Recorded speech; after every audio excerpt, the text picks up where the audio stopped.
All right, welcome everyone who's watching the recording. We are just diving right into what is our GLP-1 and how can we support it. So, naturally, without, necessarily needing to dive into pharmaceuticals, even though we're going to talk about it. Okay. So, what is GLP-1? Well, it stands for a glycogen-like peptide 1. And this is actually a very natural hormone that is made in the gut when you eat. The GLP-1 peptide does a few different things. It helps to regulate your blood sugar by letting your pancreas know that it's time to release insulin. It also tells your brain when you're full. And as you start to get full, it's that little thing that goes off that starts to reduce your appetite. It can also slow down digestion so that, food doesn't just jump from your stomach into your intestines and you eat more, right? Um, and it really does a great job of supporting healthy weight by reducing your cravings. So, in your head, you can kind of think of your GLP-1 as like your I'm satisfied signal that tells you when to stop eating naturally. Okay. So if you think about the opposite of that, okay, what is the opposite of something that would tell you that you are satisfied and can delightfully stop eating? Well, that's essentially what an excitotoxin is, right? And we're going to talk a little bit more about these excitotoxins later because there are things that we are doing that have obliterated our bodies or at least significantly slowed our body's ability to naturally produce this healthy GLP-1. So what did the medications do? So the medications were meant to mimic your GLP-1. And so they're going to help with your blood sugar and appetite control. And what's really interesting is that some of the most popular GLP-1 medications started out as a diabetes medication. Okay.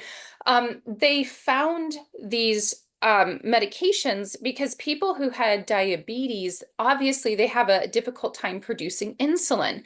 And so the first time I had ever heard of Ozempic in particular, it was because my mom, who has really struggled with her weight, and she has type 2 diabetes.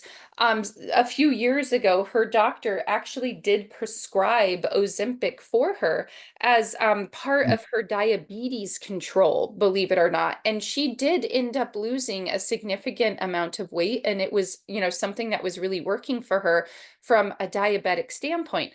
Well, they did realize after using these medications on people with diabetes, they did actually realize that it did help with weight loss because it did mimic that hormone that would tell you when you're full and and would leave you feeling full all day long, which is a very interesting side effect. So what they do is those medications will increase your ability of feeling full, excuse me. They will also slow down your digestion artificially, but some may actually come with side effects like nausea. You may have some digestive discomfort. Oddly enough, it can also lead to muscle loss because your body is not properly absorbing your food. And it can lead to long-term dependency, excuse me, because if you're not changing your lifestyle, once you get off of those drugs, you have not improved your natural GLP-1. And so once again, you're out trying to eat and maintain these healthy life choices, but now you have no safety net, right?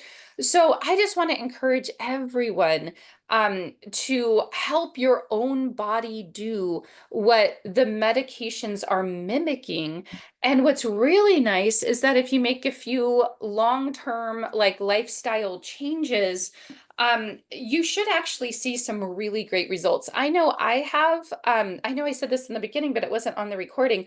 I've lost about 15 pounds over the last it's been a little bit more than a month, so I'm going to say 5 weeks by just following what I'm about to tell you guys. Okay, and I'll give you all the details, and you guys are welcome to ask questions. But I do want to say this, that I am not a doctor in any way, shape, or form. And also the stuff that I'm sharing with you is what worked for me.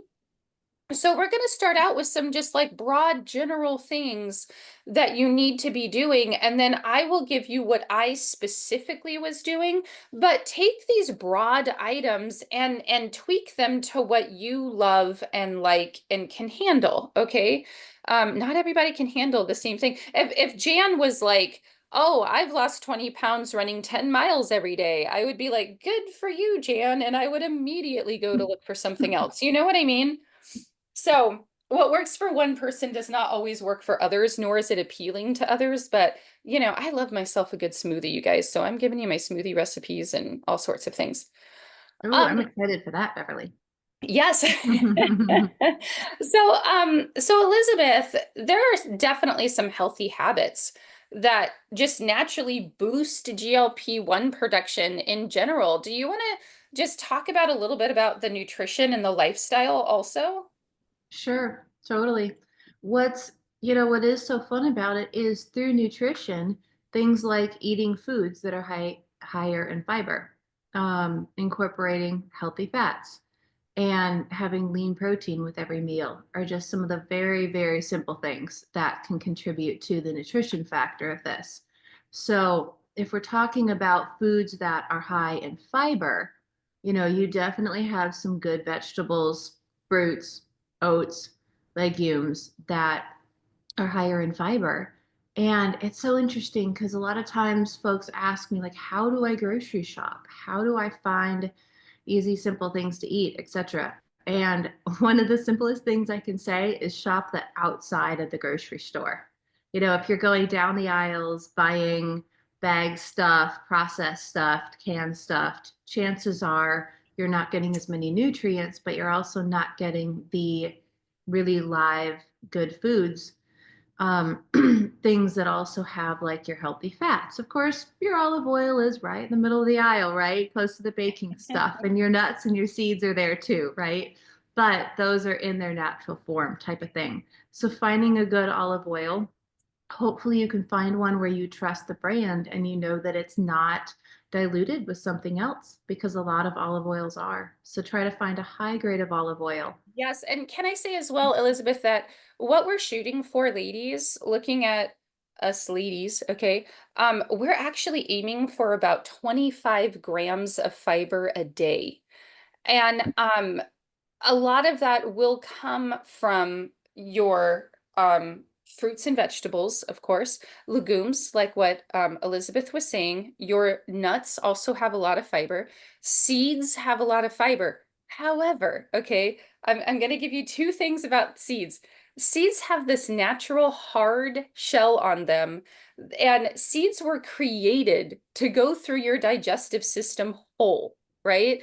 Like that plant is hoping that you are camping and have to go use the woods as a bathroom so that that seed will pass right through and grow into a lovely plant.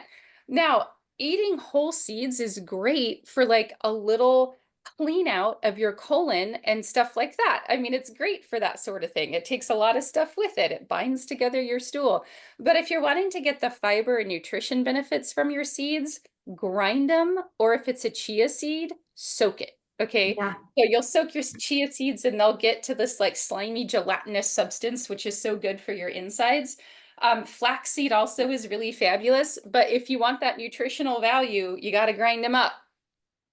That's really good about chia seeds and flax seeds, honestly, because the first time that I soaked chia seeds in water, I was amazed that they expanded at least times two, if not times three, the size that they were just with soaking up the water. And there's so many fun things to do with it. Like I'm thinking of the acai bowls. And it's a kind of a smoothie like base, and then you can add your chia seeds and your fruits and nuts and things like that. An interesting thing So, about flax seeds, Elizabeth, is be mhm. sure that you grind them. I'm sure you know this. Grind them right when you're going to use them. Because Mm, you can buy ground flax seeds in the store, but as soon as you grind them, they start to lose their Well, they can go rancid really fast. Mm-hmm. So Mm-hmm. when I buy flax seeds, I buy them whole, like organic Good. flax seeds. And then if Yeah. I'm going to Yeah. put them in a muffin or put them in something I'm baking, or I want them in a dish, then I just use a little coffee grinder with a grinding blade, and you can grind them right up. That's Mhm. awesome. And plus, that will maintain some of the natural oil that's in the flaxseed versus if it's pre-ground, that oil is going to be dissipated, Yeah. the moisture of it. Yeah. Yeah. Yes. Yeah. Yeah, absolutely. Absolutely. And then we also want to look at, staying away from some things that suppress your gut health. And some of that is in lifestyle, right, Elizabeth? Oh, absolutely. And so just moving into that is I can recognize when I'm sitting around and not moving that my gut just gets sluggish, you know? So one of the neat things is mom has a rebounder trampoline, and it's so good to just have that bouncing action. So even if it's a not the nicest day to go take a walk type of thing, having a rebounder or just doing things around the house, I'm going to try to get up and example something because I think it was even Dr. Oliver Winker that showed us this. But he said if your gut is feeling sluggish, do high knees because, yeah, it's an exercise we do in the gym, but it actually contracts your gut similar to if you're digesting food. And that's actually a simple thing that I've used when I feel like my gut's not moving around. I'll do that. And then I actually do um, drink some good water because that will just help make sure that you have enough liquid in there to keep things moving. And then I'll lay down flat and just pretty quickly you can feel your gut actually doing its thing. Um, I actually personally incorporate sulfurzyme into my regimen, and I'm sure we'll get onto some of the supplements you use, but the Mhm. daily prebiotic, sulfurzyme, and Ningxia greens are something that I'll take in some water just to help that gut process along. So there we go with movement, and definitely just doing daily exercise. Consistent sleep routine. I know that is something we've talked so much about. It's Mhm. really getting sleep. Like I'm an 8 hour a night type of person. If I get 6 hours for about 3 nights in a row, I get really cranky. It's not good. Your GLP-1 is a hormone, you guys. It is actually a naturally secreted hormone. Your hormones do lovely balancing acts when you sleep. Mm-hmm. And this is why if you talk to, well, one of the big reasons, okay, so you can talk to a personal trainer and you can say, I am looking at maintaining a healthy weight. And one of the first things that they will say to you is that you have got to figure out how to get a good night's sleep. Yeah. Um, whatever adjustment needs to be made to your schedule in order to make that happen, it is definitely so important that you get enough sleep every single night for your GLP-1, of course, production, but also for almost everything else that you do. You've got to get that great night's sleep. Well, and even when it goes to stress and managing our stress levels, our brain actually needs sleep in order to process everything we've been thinking about throughout the day. So, that element of giving our brain a rest, giving our emotions a rest, is so powerful. And we've got some great products with Young Living to assist with sleep. But simple things like get exercise during the day so that you're actually tired at night and feel like sleeping, type of a thing. Yes, and you guys, if you've never tried vetiver to help you sleep, I really want to highly recommend, just a little personal recommendation, vetiver. Um, okay, vetiver is not going to smell amazing to all of us. As a matter of fact, I'm not a huge fan of the scent of vetiver, okay? Not my fave. But what vetiver does is it helps your mind and your brain and your anxiety level calm down so that you can actually get a good night's sleep. Now, I am very sensitive to sleep aids even natural ones. Okay. So like if I use lavender, I'll be groggy in the morning. If I use anything that has melatonin in it, I'm going to be groggy in the morning. The only one that I use that works really well and doesn't leave me groggy in the morning is vetiver.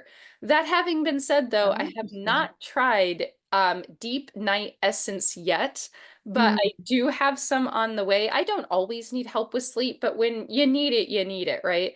And mhm, so for me, I just wanted to point that out because I think vetiver is one of the oils that is kind of like a little unsung hero. Okay, I love that. mhm. Can I say one that I've used recently has been peace and calming? And more so not for the sleep factor of it, but for the emotional, I just need to calm down and I want to intentionally be in a place of peacefulness. So that's helpful. And what I do is put some on the back of my neck, on my wrist, but I actually put some on my tummy and in my belly button. Why? My rationale for it is that I carry stress in my stomach. Like when I'm stressed, I'm kind of clenched and tight. And then I realize halfway through the day, oh, I don't think I'm digesting breakfast very well. Okay, relax, calm down. So that's something that I started doing before bed at night, just for that relaxing effect. That's And awesome. That's yeah. great. Um, so let's talk a little bit about what to avoid. And then we're going to talk about like specific things that you can add and why. Okay. So your GLP-1 hormone, that peptide, tells your brain to stop eating, right? So, what have processed food manufacturers done? Well, they have manufactured food in such a way that they don't completely shut off your GLP-1, but they definitely inhibit your GLP-1 from working the way it should.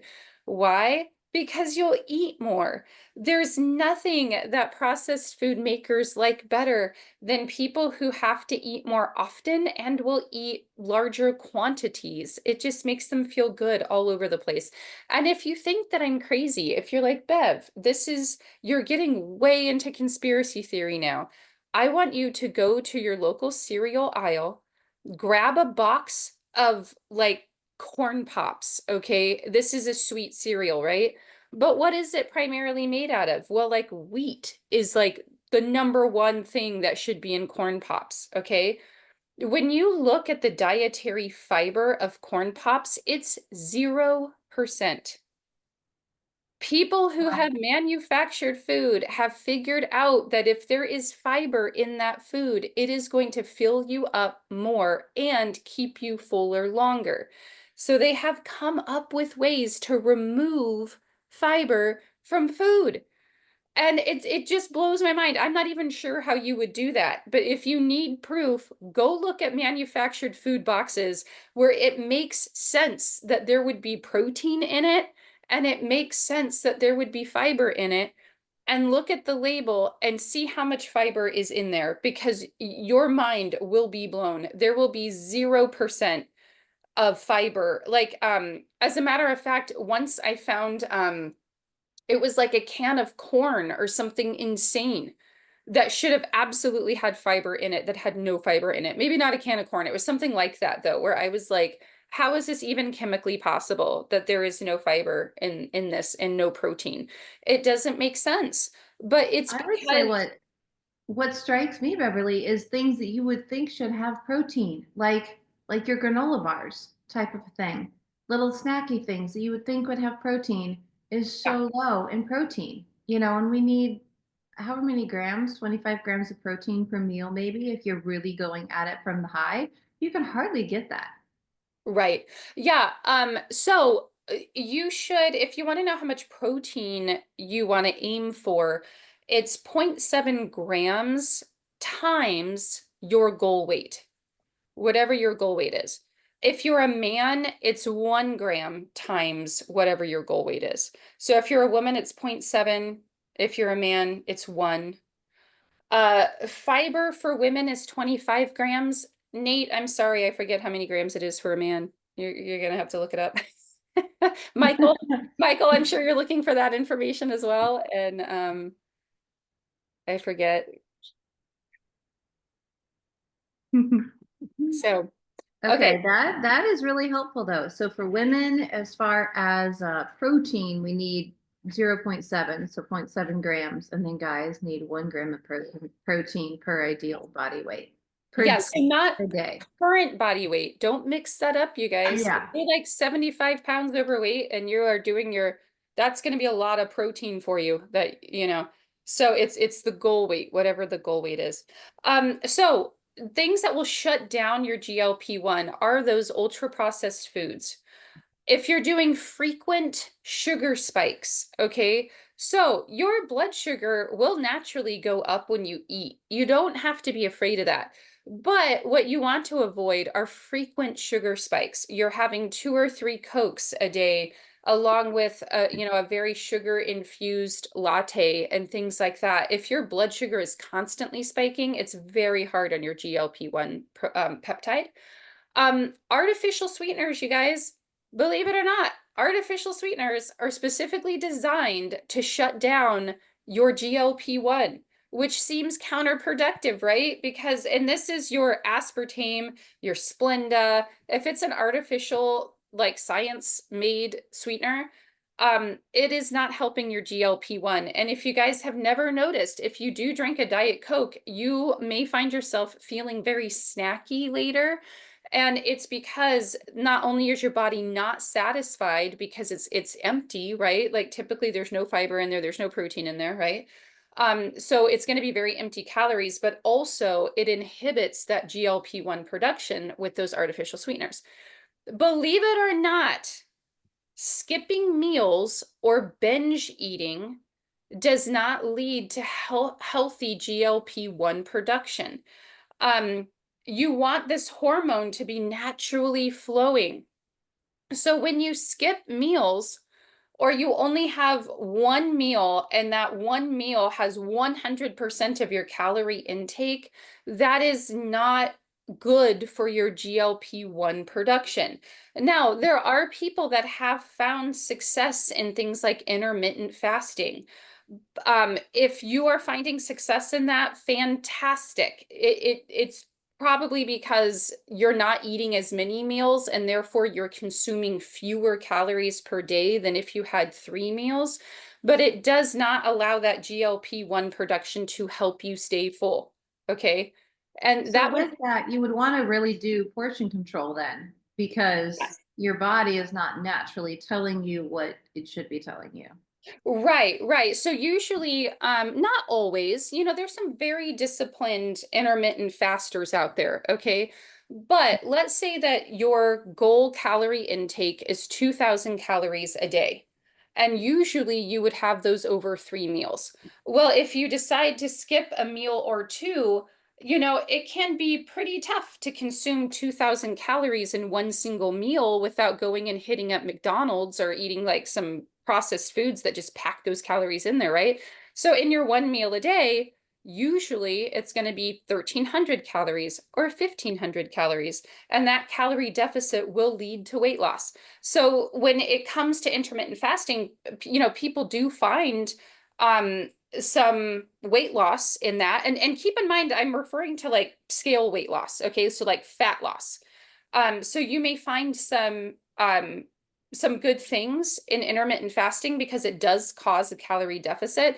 Unless you're like me and intermittent fasting just kept you food focused all day long. And when you could finally eat in your window, you ate like 3 times the amount of calories that you normally would than if you just spread them out. Okay, so I'm a eat all day kind of girl. Intermittent fasting didn't work for me, y'all. It just didn't. So anyway, so just keep that in mind. And again, I'm not for or against intermittent fasting, just focusing on your GLP-1. If you want healthy GLP-1 production, don't do, I should say this, intermittent fasting is not friendly to healthy GLP-1 production. I think that's probably the best way to say that. Okay. But if intermittent fasting is working for you and you're getting healthier, then fantastic. Well done, There's you. an element too of doing it periodically. Within a week, you might intermittent fast 3 days, but you're not going to intermittent fast like 3 weeks, 7 days a week. Well, and also, when it comes to hormone production, though, your body likes predictability. So it's like if you can keep your calories where you want them, your protein where you want it, your fiber where you want it, and you're doing this at regular intervals, you're really going to help your body out, as far as its ability to process food. Um, Okay, so let's talk about your excitotoxins. I just want to list a few more. So MSG, there's been a lot of controversy around MSG because originally it was like when people were raising red flags about MSG, it was about how it was bad for your heart, okay? But MSG is an excitotoxin, as is aspartame, as is sucralose or Splenda, saccharin. When you have the term natural flavors that are vaguely labeled, typically there's an excitotoxin that's kind of hiding in natural flavors. Um, Hybridized protein is also another one that you want to stay away from. And, there's a few others also, but, it's kind of that thing where it's like essentially if you can't pronounce it and it's on the label, it's probably not super beneficial for your GLP-1 production. Okay. So try to stick with things that typically you can pronounce. Okay. I'm not trying to make broad sweeping suggestions. Okay, next.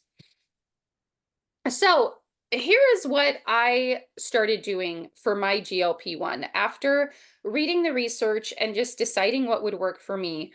What I decided to do is I was like, I am a warm beverage slash coffee person in the morning.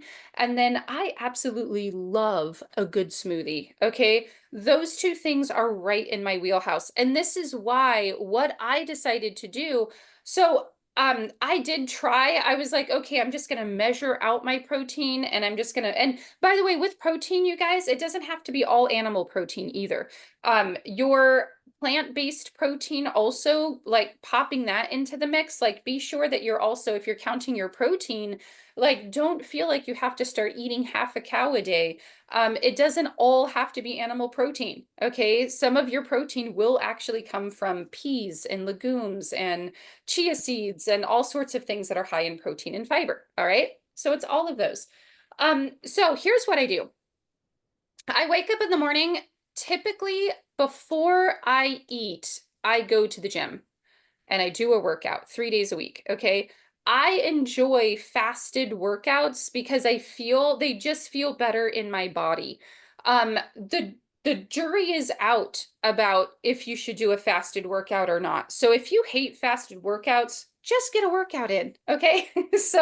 But I love when I get up and I hit the gym first, it's like it wakes up my brain and it just gives me a win for that day. Like, I just feel like I'm starting off already achieving a goal and it just sets my day up for success. Okay. So on Monday, Wednesdays, and Fridays, I wake up, go to the gym.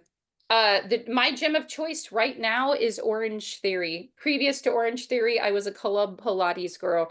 Am I a show up at the gym and work out just with me? No, I'm not. I'm a group kind of girl. So again, you've got to choose the exercise that works good for you. So if it's club stuff, great. Whatever works, right? So when I come back, what I do is and here, let me just share my screen really quick. There's my Word document, you guys. You can take a little photo if you want. So I will buy a cup of brewed coffee. I mean, like, take the mug that you like. It might be less than a cup, it might be more than a cup, okay? But you're gonna just brew yourself up a little coffee, or I love using Dandy Blend. Dandy Blend is it's dandelion root and it's dark. It has like kind of the dark creaminess of coffee, but without the coffee. Something else that you can use is chicory coffee as well. And we discovered on Clubhouse that chicory actually does have more fiber in it. So if you're going for the fiber but a coffee flavor, check out some chicory. So into my little Zuper Okay, I have the best machine ever. I bought it as a nut milk maker, but then it turned out that it did so many other things. So into my little Zuper, and I'll put the link to it in the comments.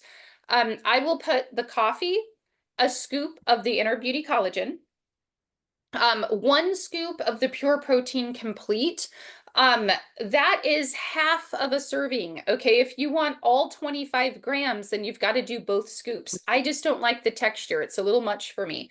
But if you like it, throw 2 scoops in there. Okay, but I do 1 scoop of the Young Living Vanilla Protein.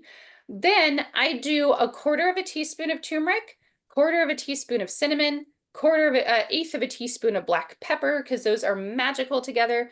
And then I toss in my MCT or unrefined coconut oil. Love that.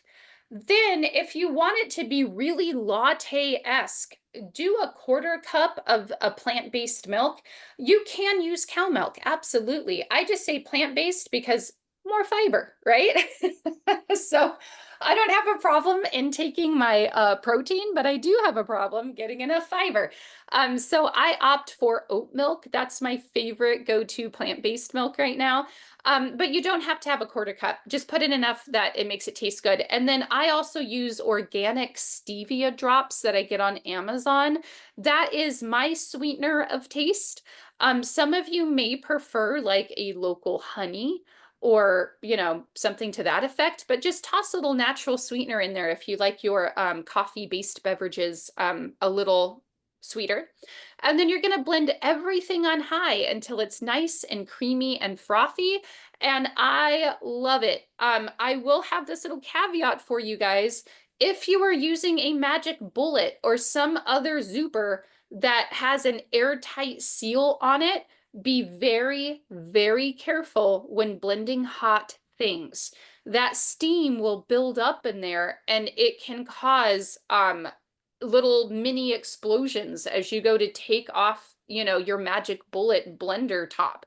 So I do not recommend that you use things that are a magic bullet or that are like a magic bullet. I highly suggest you use like a blender or my little Zuper guy, some place that actually has holes in it where steam can escape. Okay. So what does this do for your GLP-1 support?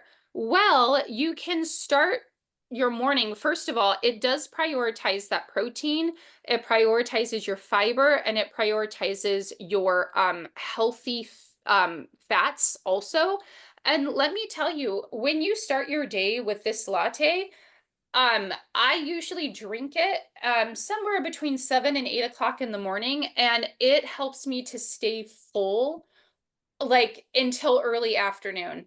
And that's another trick to this, you guys, is eating when you're hungry. Okay. If you get hungry before then, grab yourself some grapes, grab yourself some bananas, overload yourself on things that you just love to eat. Don't pay attention so much. If it's a fruit or a vegetable, don't pay attention so much to, calorie count. I mean, you want to keep it in mind, right? But no, let me tell you, if you got into the obese category, it wasn't because you were eating too many fruits. Okay. I'm just throwing that out there. So don't overthink it. No overthinking allowed. So after I have my latte, the next thing that I will do is a smoothie. And this will also go into my little Zuper guy. So my smoothie is definitely intense, you guys, and you're going to see things in here that are optional, but they're just things that I love. Okay. So, I actually, into the bottom of my smoothie, I put my 2 ounces of Ningxia Red in there first.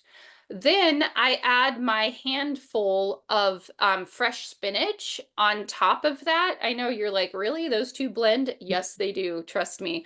Okay, then I do one or the other. I actually made a little mistake here because I don't put Inner Beauty Collagen in this one. I do my sulfurzyme. You don't want to mix your sulfurzyme and your collagen because collagen is actually really helpful for supporting your GLP-1 production. And it has this hidden side effect of going ahead and giving you some really good gut health. Okay. So into there goes a little sprinkle of sulfurzyme.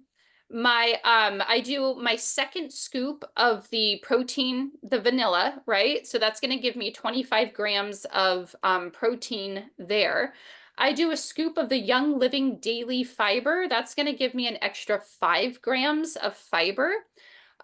Use a scoop of the Young Living Golden Turmeric. I actually have arthritis in a hip, and so I am all about the turmeric and things that are anti-inflammatory, so I love that. I'm going to toss in my chia seeds. I'm going to toss in my ground flax seeds. Now, I can handle the taste, you guys. You've got to make sure that you can handle the taste because we want this to be pleasant, right? But I toss in my 5 half droppers of mineral essence. And that's not 5 1/2 droppers, it's 5 half droppers, which is the suggested serving of mineral essence. And then you want to fill it with about a cup of your favorite frozen fruit. And I use frozen fruit because when I use fresh fruit, it goes bad too quickly. And there's also a bunch of prep time that goes along with it. If you use frozen fruit, you're still going to get your fiber and all of these lovely, beautiful things, okay? But you're going to have zero cleanup and you don't have to keep an eyeball on your vegetable drawer, okay? But if you can do fresh fruit, great. I do frozen. Put in about a cup of whatever your frozen fruit of choice is. I toss in all kinds of stuff, you guys. I'll get 3 or 4 bags of whatever looks good, and it'll be like, meh, passion fruit, mango, strawberries. I'll toss in like a banana and some dragon fruit, and you know what? I switch it up because I don't like the same flavor every day. So you're gonna blend it on high until smooth and creamy. Down the hatch it goes, you guys. This recipe makes a lot of smoothie. You'll probably have more than 1 serving of smoothie in there. So share it with somebody you love, or I like to stick it in a mason jar and I just drink on it all day long. Once I'm done consuming these 2 things, you guys, then I'll eat whatever high protein, high fiber sort of thing that I make for dinner. You know, it definitely keeps me full all day long. So sometimes that does mean that I only eat 1 traditional meal a day, but that doesn't mean that I'm not getting in tons of nutrients and calories, okay? So just keep that in mind. This little smoothie can definitely be a meal replacement, and boy, will you feel it. You'll feel so full. It'll be quite interesting. So if you start your day off with really a healthy amount of fiber and a healthy amount of protein, and you get that proper triggering of your GLP-1 peptide, you are going to stay fuller longer all day long. And that's another reason why I like to exercise in the morning. If you go and you get your exercise first thing in the morning, you will burn more calories all day long. So I love doing one thing that will just help all the other things like fall into place, right? And so just even if all you do is focus on a nice high fiber breakfast, high protein breakfast, that's definitely going to set you up for success for the rest of the day. It Now let's say that you have a craving, right? Like you're really jonesing for that donut. There is nothing wrong with I don't want to say giving into a craving, but like deciding to eat something that you're craving. It's just what I would recommend is you take what you're craving and then add what it's missing. Okay. So let's say that you're just like, oh my gosh, if I don't eat a donut right now, I could possibly die. Like you just can't even take it, right? Go get a donut. But with that donut, have a nice healthy serving of fruit. Have a egg or 2, okay? So that you're getting your protein, you're getting your fiber, and you know, your donut is pretty much going to just be carbs, which is fine. It's going to, you know, make you feel nice and satisfied. But adding those other 2 things in there, let me tell you, that high fiber content is going to prevent a lot of that sugar from that donut from being absorbed into your body. Your GLP-1 is going to kick in. All of that fiber is going to help even out that sugar. And instead of just automatically absorbing up into your body and storing as fat, your body will actually be able to do something with it. So don't talk yourself out of your cravings necessarily. I mean, if you can, great. But like, if you're not going to sleep until you have that Oreo cookie, go eat it, but have the Oreo and some grapes and a little protein shake. You know what I mean? Like, just add to it and make yourself feel, good about what you're eating. So, so there you go, everybody. Are there any questions about GLP-1? Elizabeth, is there anything else you would like to add?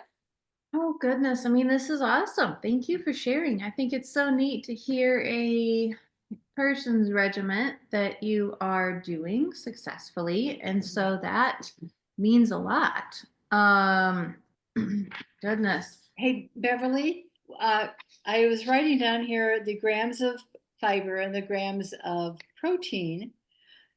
Do you have any recommendation on the grams of fat, of healthy fats? Is there a guideline for that? No, it's kind of in moderation. There's not a huge guideline for it. But I mean, I'm sure I could probably find one. But because healthy fats do tend to be in a lot of things, I don't feel the need to count it. When I add the coconut or MCT oil to my drink in the morning, that just helps me feel fuller a lot longer. Some people have used a grass-fed butter. But everybody's personal body is different. When I use grass-free butter, you guys, like all of my fat cells are like, we're going to absorb this butter and it's going to go straight to the thighs. Like, I don't know what the deal is. It's like, as I try, like, I did actually put grass-fed butter. The original recipe called for grass-fed butter in that latte. And that was not a good, healthy fat choice for me. Yeah, and see what's interesting for me, I don't do as good with lots of coconut oil or coconut milk. So, Oh, that's funny. Yeah, you've got to, and this is why I'm like, you guys, flexibility. Your healthy yeah. oils, avocado oil, olive oil, coconut oil, almond oil. All of those are really nice and healthy, so find one that works for you. But yeah, I don't have a gram for that, Jan. Yeah. I was thinking of when we were in Italy a couple years ago, how, I mean, they use olive oil for everything. And of course, in Italy, they have the best olive oil in the world. But they don't even put butter on their bread. They drizzle olive oil on their bread. So, and I'm a butter girl, so maybe that would be a change that would help me because I do like olive oil. I mean, I put it on avocados. I for salads. I mean, I just drizzle olive oil and balsamic vinegar. I don't even Yeah. mess with dressings anymore. Well, Um, and you can do, if you like, if your body just really likes butter, go find one that's made with olive oil. There are okay. butters out there that actually have an olive oil base to them. Or like if you like buttered bread, I mean, just like in Italy, oh my gosh, there's one of my favorite things to do is to actually dip bread into a mixture of oil and balsamic vinegar. You just Yeah. like stir it up and throw a little salt and pepper in there. Yep. Like, Yep. oh mama. Yep, I can definitely, Oh yeah. I can get myself in trouble with some of that. Um, I would just say the biggest thing is don't do a butter substitute like margarine. It's oh just no. good Yeah, in you don't want to do margarine. that. That falls into that highly processed category, you Yeah, know. yeah, You want exactly. to stay away from the highly processed foods for sure. Mm-hmm. Mm-hmm. Yeah, do the real stuff.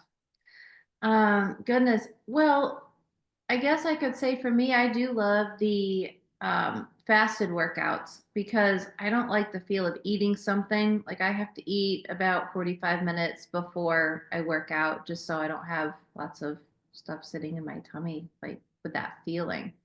So I do love to just go work out, get it done with, come back, make my shake within about 30 minutes so that you're getting that protein and then go on with the day.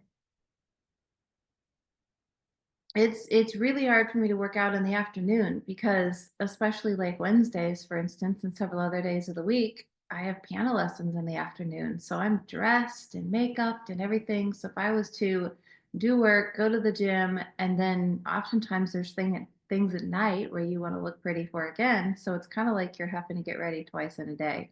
So I just have personally figured out it's better to just get it done in the morning, whatever that looks Yes. like. Yeah, I'm the same.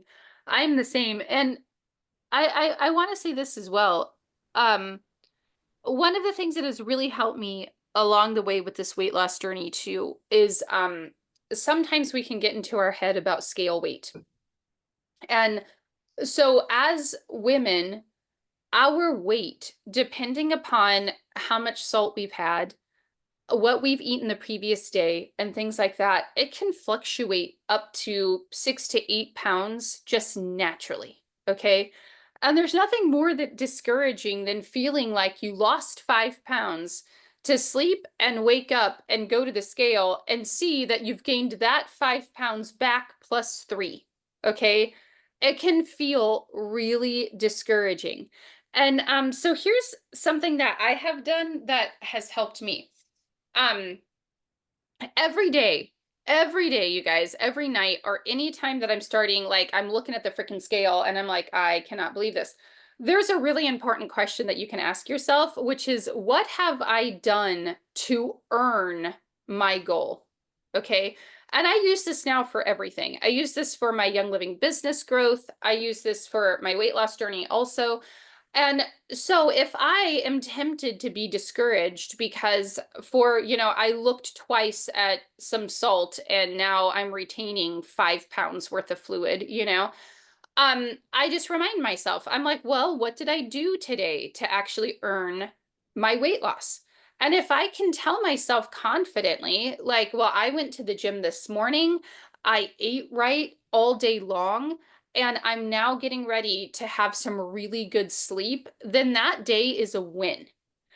But if I look at that day and I go, well, I decided to sleep in instead of work out, I did nothing but eat myself into an early grave all day long, I can be like, well, we got to do better tomorrow. I didn't do a single thing to earn my weight loss today. Okay. And I do that for my Young Living business also. If with my Young Living business, I will be like, okay, what did I do today to earn some Young Living business growth? And what's really nice is that if you write it down, then if you're looking at the month and you're like, wow, I really hit my growth this month, you can look back and see why, right? But let's say that you hit the end of the month and you haven't hit your goals. You can also look back and see why. And it's so nice, like it's so empowering to know on a daily, weekly, and monthly basis that you have either earned your goal or not earned your goal, because at least you know why, right? And so really make this a consistency of habits.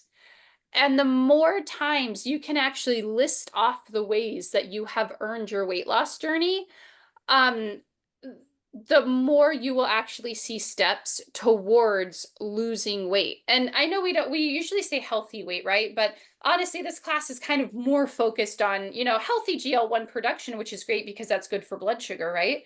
But also it's because a lot of us are, we are interested, or we have clients who are interested in maintaining a healthy weight. And so yeah, so that's just a great question. What have you done to earn it? Hmm. Well, so Beverly, would you say that the things you've shared today are also beneficial in keeping your metabolism going? Because Yes. metabolism is a big part of the weight aspect and the hunger aspect. Oh, absolutely. Yeah, a healthy GL1 production is not just about weight loss.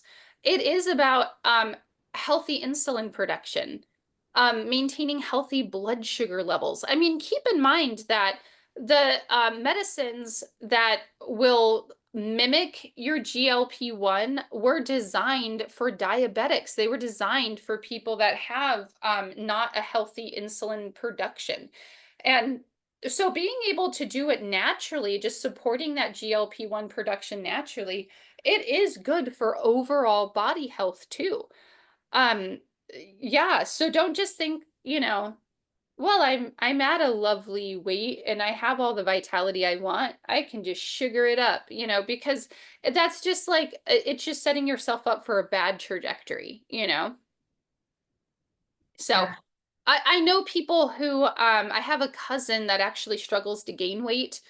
But she is still conscious of what she eats because, just because she could slam back 5 pizzas a day and not gain weight doesn't mean that you're healthy. It is all about being healthy. And if she wants a strong heart, strong muscles, strong bones and joints and things, it does still matter what she eats. That is an aspect of it too, because there's folks that we deal with all the time that aren't trying to lose weight. You know, they're at a normal weight and they're just trying to really maintain that homeostasis in their body. So I think a lot of the same things we're talking about today apply to that. Probably, you know, with the aspect of getting enough carbs per day versus being in a carb deficit, is a difference. Yes, for sure. And do you guys know why I didn't mention carbs?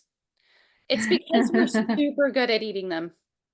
Like, I don't need to tell you, like, hey, Jan, here's your carb goal. You know why? Because we as Americans freaking love our carbs. And the reason I didn't bring them up is because if you are hitting your fiber goal, if you're hitting your protein goal, you will be consuming less carbs. It would be really tough to go off the rails with empty carbs and still maintain those other good habits. So I like to focus on adding good habits as opposed to having to dispose of so much. Like it just feels easier to add 25 grams of fiber than it is to eliminate 500 grams of carbs, because carbs are fun and they make us happy. Your bread, your pasta, your cake, they just like, we're just like, oh, that's the stuff I want to be able to eat. But yeah, I didn't bring up carbs because one, they are really hard. It's really hard on you if you're like, I can't go eat that over there, then all of a sudden it becomes your obsession. It's like if you say, you know, don't think of a pink elephant. It's like the first thing you think of is a pink elephant. And then like you can't stop not thinking about pink elephants, right? So I just like to be more like focus on doing these things. And believe it or not, that carb intake will kind of lower on its own. I mean, if you're at your goal weight and you're able to do all of these nice healthy things and you're still consuming, you know, 6 donuts, I would like to hear from you. I would like to know how you're doing that. So challenge. What did Nate say? Nate said, "Is that a challenge?"